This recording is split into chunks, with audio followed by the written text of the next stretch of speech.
For years, Dave Chappelle has hinted that the entertainment world hides a darker side. In this story, the idea is that fame comes with a heavy price, a price some characters regret paying for the rest of their lives. In this fictional version of Hollywood, many stars rise fast, only to fall just as quickly when the forces behind their success come calling. Thing to write it all off as weird sex stuff. But it's another thing when you look at it for what, in my opinion, I believe it actually is. And what is it? Demonic offerings to the devil. We were just talking about that. Revelation 17. The mystery of Babylon. I don't think people really want to get into that when they talk about mystery Babylon and the abominations and the rituals, the SEX. People used to joke about selling your soul, assuming it was just a figure of speech.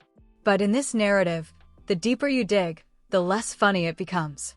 Some characters even suggest that powerful figures are protected by unseen forces, allowing them to escape consequences that would catch up to anyone else. The selling of your body, all that stuff, mystery of Babylon, y'all. Like, I want y'all to really think about what they were talking about. See, everybody was,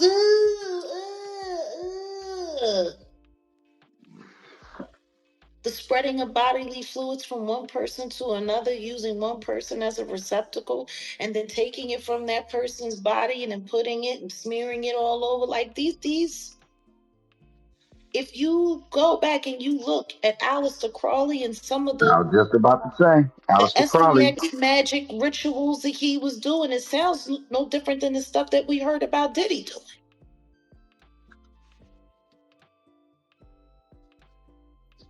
This is demon time. That's demon time for real. Let's continue. The SEX rituals taught by Aleister Crowley are the same stuff that we listen to on court record. He is worse than R. Kelly. But you know what, though? If you're a government asset and you've been working on behalf of the feds all of this, Daisy, yeah, he wears. I got dragged for bringing that to people's attention. They were like, oh, yeah, he's a conspiracy theorist because he said, I'm like, no, that's what he wore. And he was with Abramovich. Like, yeah, y'all got to, who you hang with is who you are. I'm still trying to understand how people want to sit there and talk about me. And he's sitting there and people don't question. And the funny thing is thou wilt. Yeah. The funny thing is when you talk about witches, and I'm still not going to go in on this this raccoon of a content creator who decided to shout you out one minute and then try to drag you for going on a platform and saying you said about witchcraft takes one to know one, and he just automatically are you a witch? So the thing is that's another smear campaign. Chappelle's decision to walk away from a massive paycheck becomes symbolic. He later explained that it wasn't just about the money, it was about keeping his sanity. In this story, he's portrayed as someone who saw too much of how the machine works from the inside. Independent artists, like the character inspired by Lil Flip, share similar warnings about how deals and promises really operate. Comment about how you was one of the few rappers that never sold their soul. What made you say that? Because I know majority of these rappers. Yeah. I know what be going on behind the scenes. I know who not really in control. You know what I mean? I know the real. A lot of times people be blinded by what they see in these videos and on TV, but I just know. I know what I know, man. You know what I mean? It's a lot of people that ain't being righteous and they ain't keeping it infinity, because keeping it 100 ain't enough. That's a limit. You go with me, you got to keep it infinity. So it's just a lot of people, man, that's just, selling their soul and selling themselves short and distracted with the wrong things. So, it is what it is, man. This industry is a very evil industry. You know what I mean? Like it's very evil, man. So you got to really surround yourself with people that think like you or bigger than you. So it's a nice amount of, I ain't gonna even say nice. It's a lot of rappers that sold their soul, and you know, they let money dictate everything they do. They value money more than they value humans. I ain't participating in no bullshit. If it ain't righteous, I don't want to be a part of it, man. I'm not gonna snake my people. And yeah, I ain't gonna snake my people. And yeah, I can't sell my people out, and I ain't gonna sell myself out. Fame ain't that important, man, for me to just do anything. It's cool. I'm used to the attention. Yeah, that's crazy for me to hear you say that, man. So rappers is really out here selling their soul for success. That's a real thing. For sure. Yeah. Behind the scenes selling their soul or snaking somebody who deserves opportunity. The fictional artist describes being approached multiple times with offers for spiritual cleansing. But these rituals didn't feel holy, they felt unsettling. He claims the ceremonies were disguised as prayer, but carried something darker beneath the surface. When they attempted to bring their own spiritual leader into his home, he refused. Have you ever been approached to do anything out of pocket? I've been approached to have somebody come to my house and pray. And yeah, like, hey man, this guy, yeah, he's like he gets spirits out, and you know, he wants to come and pray. I'm like, nah, I'm cool. I want to continue to pray the way I've been praying. I don't know who he believe in and what he believe in, but he can't come in my house. So, yeah, peace. He explains that many rising artists never reach that point of awareness. In this version of the industry, labels and managers target young, struggling talent, people craving success and validation. They study them, break them down, and approach only when the artist is too exhausted to resist. That's when the gatekeepers strike. Artists who stay true to themselves, like the fictionalized versions of J. Cole and Kendrick Lamar, are portrayed as rare examples that prove success doesn't require surrendering your values. But the story suggests the industry prefers music that distracts rather than inspires, fearing artists who encourage people to think for themselves. Carter, I want to verify that this is actually my GoFundMe page. There's been a lot of misdirection that I've had to do in order to protect myself from being the silence breaker for my brother, who is a rapist. And now they're after my life. My whole family is after my life. And they're setting me up. And Sony Records owes me $3.5 million, and they don't want to pay me, and it would be in their better interest, just like Michael told me. And Brad Paisley, who sued Sony Records for $10 million. They owe me money, and they're trying to kill me off. And I'm begging you and I'm pleading you, help me raise $100,000 as soon as I can, so I can move to an undisclosed location where I am safe. My realtor won't sell my house. They're all involved in this, and they're trying to keep me there. They had cops come and check for a rope in my garage, saying I wanted to hang myself. So please trust me. Taking a look at disturbing, never-before-seen photos of the bathroom where singer Aaron Carter was found dead last year. Carter's mother, Jane Schneck, posted the photos to her personal Facebook page on Wednesday, writing, quote, "Still trying to get a real investigation for the death of my son, Aaron Carter." On November 5th of last year, 34-year-old Carter was found dead in the bathtub of his Lancaster, California home. According to posts by his mother, quote, "The coroner wrote it off as an accidental drug overdose. They never investigated it as a possible crime scene because of his addiction past." One of the photos shows the bathtub where Carter was found filled with green water. Another shows what appears to be feces smeared across the bathroom floor. A towel and some clothing items can also be seen on the floor in the photos. In one social media post, Carter's mother writes, quote, "Why are the towels perfectly placed?" In others, she alleges Carter received multiple death threats before he died, saying many people were making his life miserable. She also calls on true crime host Nancy Grace for help in the investigation. And in her most recent post, Carter's mother writes, quote, "We want answers. We want justice. There are people who must be held accountable. She again writes that Lancaster, California investigators dismissed an investigation because of Carter's, quote, mental illness and prescription drug. Maybe Chappelle sensed all of this early on. In this narrative, the system feeds on people's spirits rather than their talent. He didn't give in, he walked away. Years later, he speaks openly, warning others. Some characters even talk about unsettling experiences and encounters connected to their rise in Hollywood. Wait, you had an encounter with the devil? Yeah. I didn't even know about that. Can you like... They booked me for a photo shoot. This is what made me start getting into God right before I got locked up again. Yeah. This is how I knew God was talking to me, though. I was straddling the fence still on belief. This is why I was telling you I didn't know what to believe because I was getting into all the spirituality. I ain't know what to believe. And God sent me a real encounter, so I went up. I got booked for a photo shoot. They took me all the way up this mountain. I was on top of the mountain. We finished the photo shoot. They have OD cars. They got a 3-seater McLaren. They got a Ferrari. And I'm asking them, like, how y'all get all this money? How y'all do this? They like, we do demonic rituals. I'm laughing. I'm like, no, you don't, bro. I'm like, how you get this money? Don't put me on. I'm trying to get like y'all. Like, nah, we do demonic rituals. I say, so what type of demonic ritual? He say, the Illuminati never talked to you. I'm laughing. I'm still laughing at him. Like, bro, you playing game. Like, why y'all playing with me? Stop playing. Like, how y'all getting this money?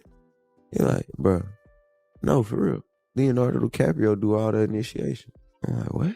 I'm like, who is that? What is you talking about, gang? He was like, he giving me a list of people who all did it. I'm gonna keep it PG-13. He was basically saying either you let them peg you or you do oral. And my flight was finna take off. So they was like, man, your flight finna take off anyway. Let us just get you a hotel and you can come get some food at our Korean barbecue. I'm like, at first I was like, nah. But then I ain't had no service to get downstairs. I mean, get down the hill. Right. So I'm telling them, take me down to the bottom of the mountain. When I'm not telling them this, but in my mind, I'm like, I'm gonna let them take me to the Korean barbecue. Then when we get down there, I'm gonna just call me an Uber and go. So I tell them, like, take me down to a Korean barbecue. They're like, okay, Shamu, good, okay, boom. The people who booked me left. After they leave, I'm in the car with the other dude that they called up to have a photo shoot with me or take pictures, because he come up and he like to take pictures with celebrities to make him look like he was rich or famous. I get in the car with him in a 3-seater McLaren. This man, as we going down, see, on the way up, we go all the way up, like in the swivel, like all the way around the mountain. Yeah. On the way down, we take a right. So he not going the same way that we came up. So I'm like, what the hell? So then that's what I try. I'm like, okay. I'm like, take me to go get some McDonald's, gang. I'm like, Ishmael, I want to go get some McDonald's. He said, we're not going to take you to get no McDonald's. We spent all this money to get you up here. This face change, gang. In front of me, you see Venom? Like, yeah, like Spider-Man? Yeah, from Spider-Man. Kind of like that. It wasn't like OD, like long, like the veins, OD long got his face. It was probably about this wide. Like, face change. I'm like, what the? Like, it's probably about like right here. Like, all I can say, bro, it was like, oh, kind of like the same. A commentator figure in the story questions why young artists were introduced to questionable circles, even after concerns were raised. She challenges the decisions made by people who were supposed to protect these rising stars. Because I think if a victim comes out against Usher, it'll show how egregious this shit is. Because if he can be a predator, then anybody can be a predator. Can't smile in your face the whole time. You feel what I'm saying? Like, people look at Usher, they don't see that. They're not seeing the victim. They're not seeing that boy that got rushed to the hospital. They're not seeing what the intentions was in his heart when he took Justin Bieber there. Oh. Let's be honest. He took Justin Bieber there. Diddy had been trying to get to Bieber for a minute. And his management was backing him off. But it wasn't until Usher took over management and had guardianship and gave temporary guardianship to the diddler for 48 hours. Think about that. He had already been to the hospital. That situation that Gene was talking about. And you still took Bieber there. But you got custody of him first. Yeah. Diddy had already tried. They wouldn't let him. Actually, someone made reference to the fact that Diddy trying to get at Bieber the way he was trying to get at Bieber was looking a little predatory. And then Usher came in and discovered it and managed him and got custody of him and promised to look after him. And then he sent him to the diddler. Does that sound like a good guy? It's horrible. It's horrible. Does that sound like a good guy? Now that we know what Diddy's really like. What kind of fucking ass do you gotta be to take another boy, another talented boy, and put him in your place so it ain't gotta be you? She argues that many warning signs were ignored for years, and now more information is beginning to surface. In her eyes, the truth is finally catching up to those who once felt untouchable. I knew what was gonna happen to any of those young children that he took to the Flavor Freak off. Is he a good guy? Especially considering what happened to him. Especially considering that he sat Howard Stern, and Howard Stern said, would you send your kids to Puffy's Flavor Camp? And his immediate response was, hell no! So it's good enough for everybody else's kids, but it's not good enough for yours. Yours are just good enough to die in Lake Lanier with no real investigation. Got it? Like, these aren't good people! Oof. Oof. All right, Jeff. He's not good! He's a... And the simple fact that Justin Bieber literally made a public statement and said, Usher asked me to do the Super Bowl with him and I turned it down. Run for the hills. Why would he turn it down? Who turns down the Super Bowl? Another character, an actor, adds his own perspective. He claims the industry constantly tests people, watching how far they'll go and what they'll tolerate. Scripts change, scenes shift, and uncomfortable demands appear out of nowhere. When an actor complies with something that crosses their boundaries, that's when the system knows it can control them. So good in your life. It ain't nothing nobody can turn against. He tried to snitch. R. Kelly tried to snitch. That's what really folded his ass up on time. So you really tried to tell him, did you? Thank you, Slick, but you're going anyway. Now, a lot of P. Diddy sympathizers saying that the things that P. Diddy is doing was taught. No. From his predecessors. P. Diddy was taking that. See, 3 times. Take that. Let's go, man. Let's go. Now they taking what he got. They want that, and that. And we'll take that, and we'll take that. We'll take that, and they taking everything. He calls this the dress test, not literally a dress, but any moment that forces someone to betray their own identity. Once you say yes to something that goes against who you are, he says, the compromises never stop. In the end, his message feels more like a warning. You can survive this industry, but only if you know who you are before you step inside. Many don't. So the question remains, in this fictional world, would more secrets eventually come to light about the dark side of fame? Your soul in Hollywood, is that a real thing? Oh, yeah.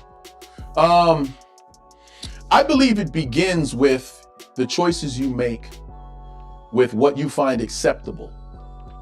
If you get a role and it requires you to do certain things that you think is acceptable and you do them, then you'll get that call. Then you'll know. One thing always leads to another. It's not like you walk into Hollywood and they go like, "Hey, red pill, blue pill, which one do you want?" You know, it's that. No, they put you through the test.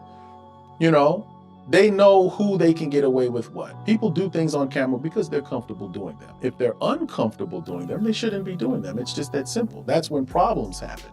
Problems and cases and situations and all this inappropriate because you weren't comfortable doing it anyway, but you did it. And now you want to call back and say, the whole time I couldn't believe it. But the people doing the hiring go, I think they like this, or I think they're with it, or they're okay with it.